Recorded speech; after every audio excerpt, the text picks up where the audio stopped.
Okay guys, so we have the SeaWater Pro. There's the tubes right there, both of them, and then I've been digging through the box, and yeah, I think I know where I'm going to place the pump.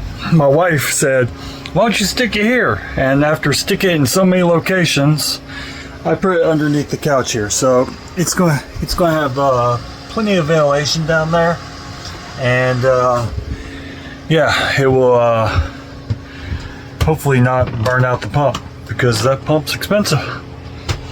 But yeah, let's figure out how I'm going to install the rest of this stuff. I'm going to just piece it together.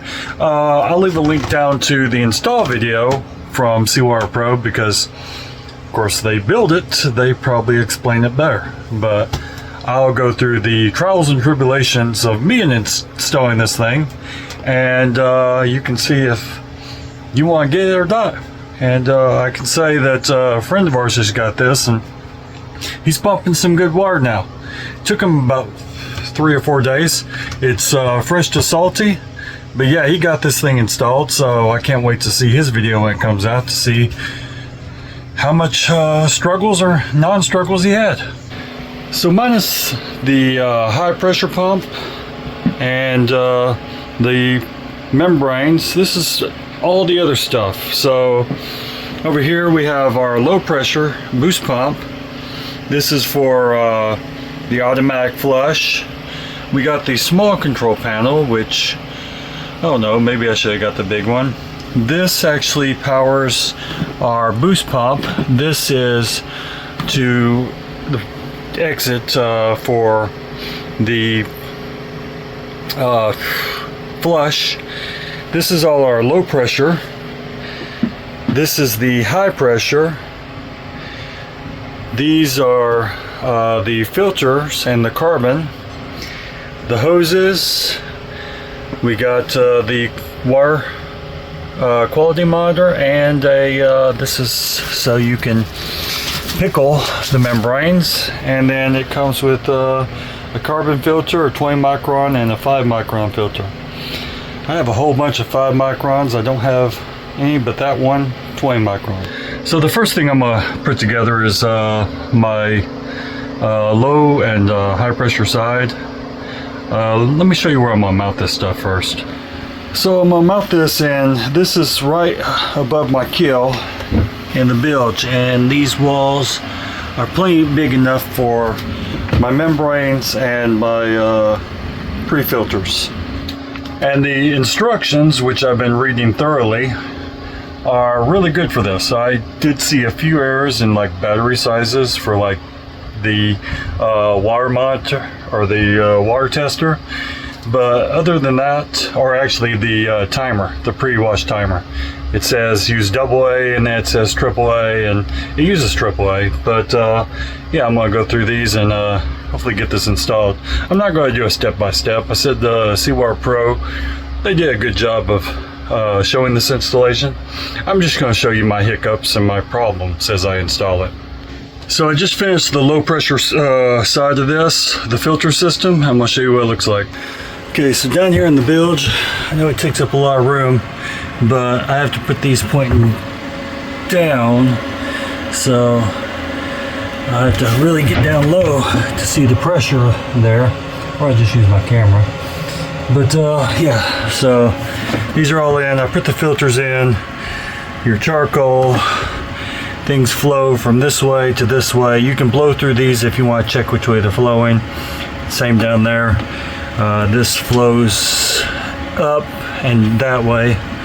And then this hooks up to your freshwater side, and it just flows up and back through. So hopefully this does good. Okay, so now I have these put together. On here I took 90s and from the gauge system and put back here. I've made our gauge system a little more compact. This is going to be our low pressure. This is our fresh water coming out, and this is our wastewater coming out of the system. And this is going to be our high pressure in, and this one stays closed. And we're ready to stick it down the hole. Okay, that sucker's in there. And yeah, it's tight, but I think I have enough room to put my high pressure pump on my line right here. If not, I have to get a 90, and that'll be a pain in the butt to put on. These gauges are out of the way. It's gonna make it hard to put the high pressure pump on and our line. And then down there is the low pressure coming out to the tanks. And back there is our low pressure coming out of the filters to our pump. And I'm gonna have to mount the gallons per hour gauge. I'm probably gonna put it on this wall over here somewhere, and so I can read it. And yeah, maybe back over here so I don't have to run as far with lines. But now I have to squeeze all my lines through that hole right there.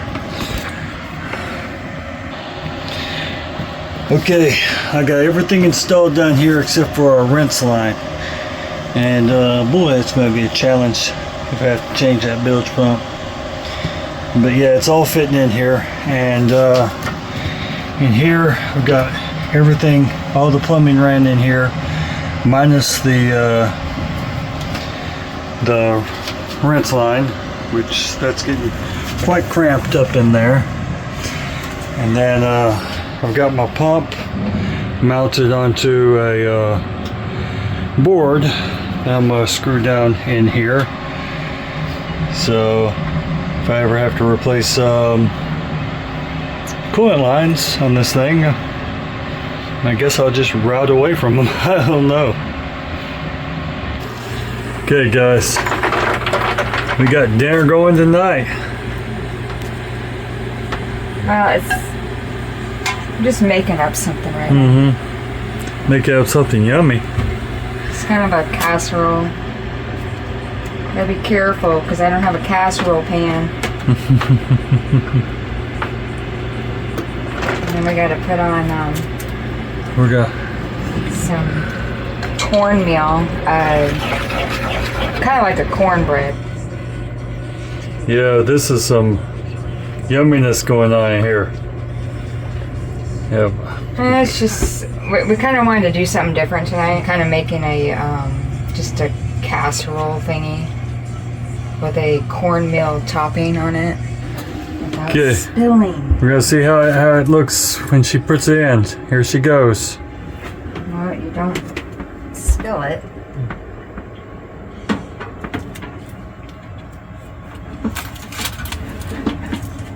I need a proper pan.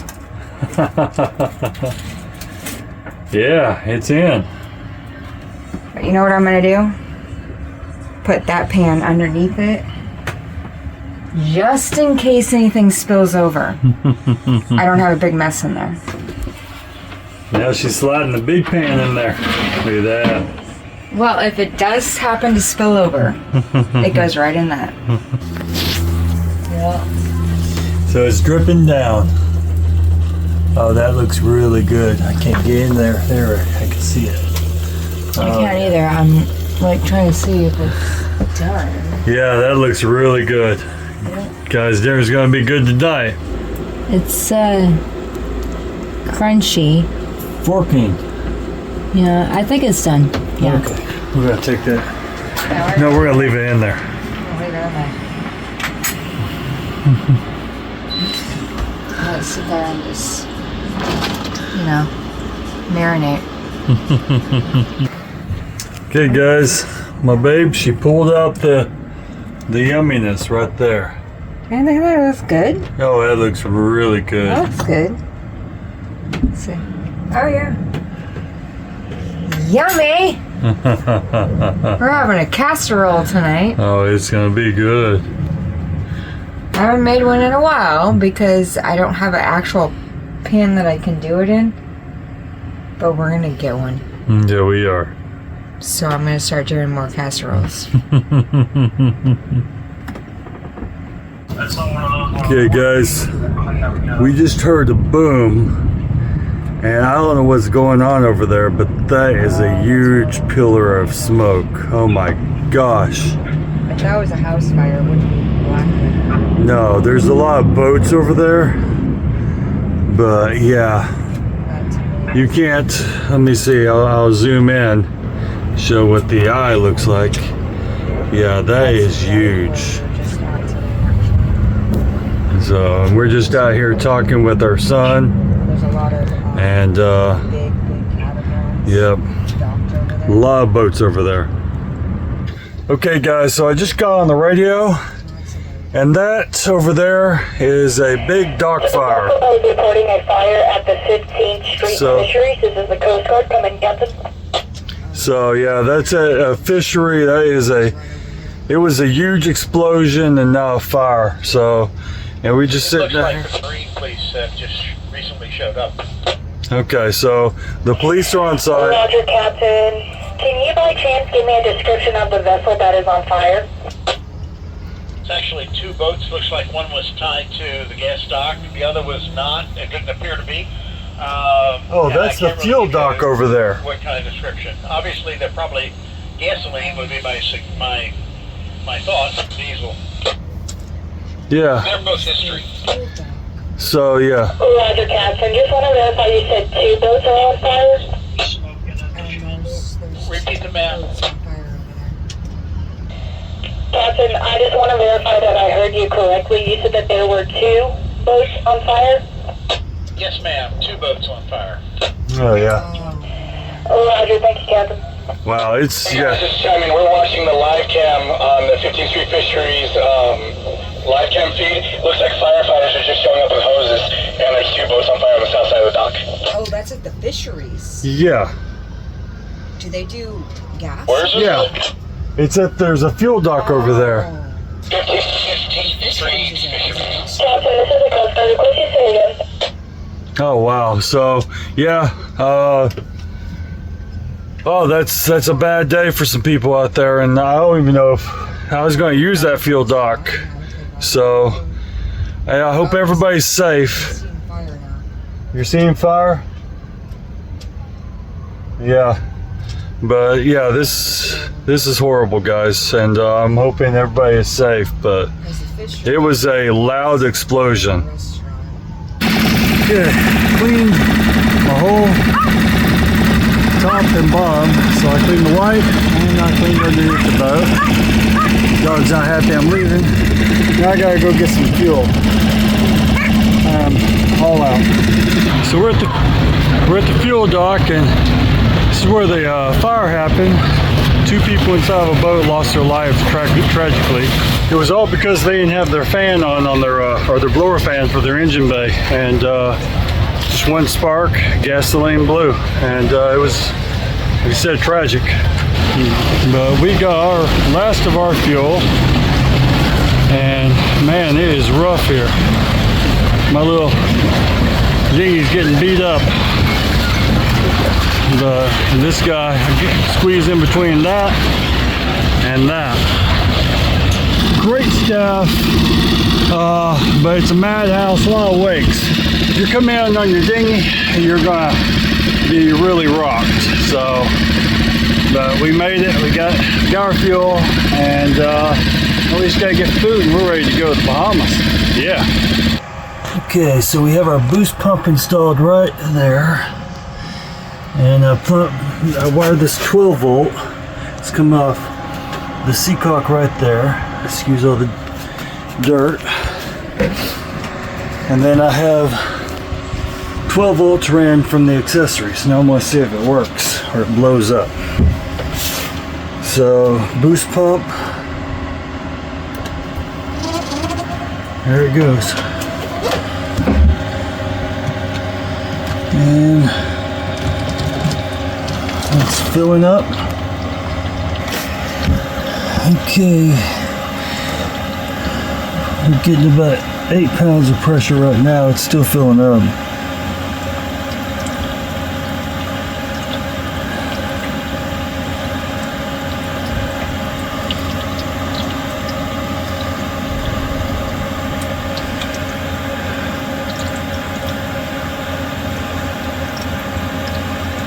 Let's see if our pressure goes up. Now I have to dive and clean that seacock. Oh, there's a leak right there. Okay, we're still leaking. Yeah, we're still leaking. Let me tighten that up some more. Okay, I got that tightened up. It's not leaking anymore. Our pressure is about 10 right now. Let's see, any other drips coming off the system? Let's see. Okay, so I've wired this into our spare back here, and right now it's on. And where is my test thingy? Here it is, right here. And if we go down here, turn this on, we now have power. So now I'm going to crank on my boost pump again and leave it on for a while. I have the pressure down on this down to 0. Okay, so we have the low pressure pump side on. With the low pressure, which I'm going to change this, it should pump out, and right now we're pumping into the shower sump, but eventually I'm going to change it to that seacock over there. I just have to get the fittings. And then once you have that done, let's turn on the pressure pump.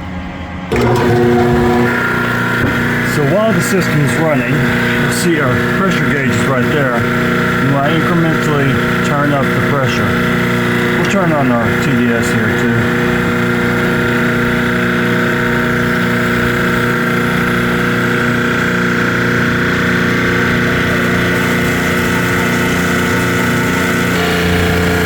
Okay, we are now making water. We are at 200 parts per million. I'm hoping this goes down, but there's our water flow. I just gotta go in the bilge right now. Okay guys, I'm gonna take a little bit of this water and put it in a cup, see what it tastes like.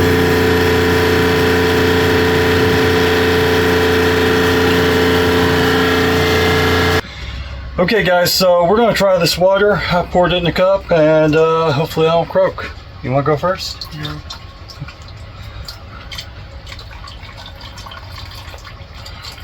No. There's no. I'm sniffing it.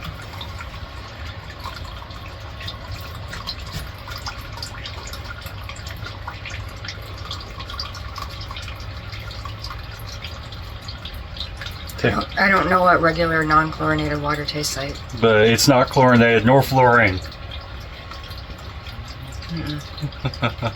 So it's good. I'm not sure if I'm ready to start drinking it yet though. We made our first, this is our water recipe. SeaWater Pro. Okay, so we have it plugged into our starboard tank. This is our rinse line coming out of our cold water on our sink. And we're still running. So, we're doing good. It's been about a week or two, maybe 2 weeks since we got the water maker installed. Working out great. Now I basically do this since we're so close to the channel entry. I do this on a incoming tide, so I don't gum up the filters so much, the pre-filters. But it's making great water. And if you see here, I'm doing this completely on solar, and we've got about 70 amps going out, and about 43 coming in from our solar panels. So we're using a little bit more power than we're making, but I'm only going to run this for about 30 minutes or so. Probably, no, an hour. We need about 30 gallons. And we'll be done. Okay guys, so we've been running this water maker on our battery. What the hell happened here? Oh shit. On our battery for about an hour. And our tank is pretty much full. Let me show you what we got here. So we used about 8% of a battery. And there is our tank. I'm going to shut it off here because I don't want to run it over.